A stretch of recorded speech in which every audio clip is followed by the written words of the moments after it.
Kung alam ko lang noon, kung alam ko lang noon na iyon na pala ang huling pagkakataon, hindi ko sana ibinaba ang tawag, hindi ko sana isinara ang pinto, hindi ko sana hinayaang lumipas ang gabing iyon nang hindi sinasabing patawad. Pero wala namang nagsabi sa akin, wala namang nagsabi na may mga tao palang mawawala habang naghihintay kang mauna silang lumapit.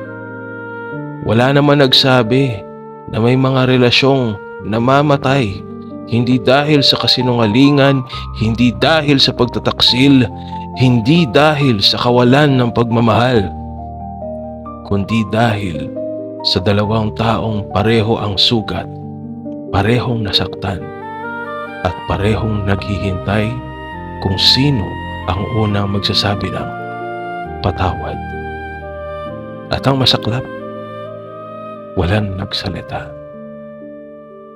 Wala.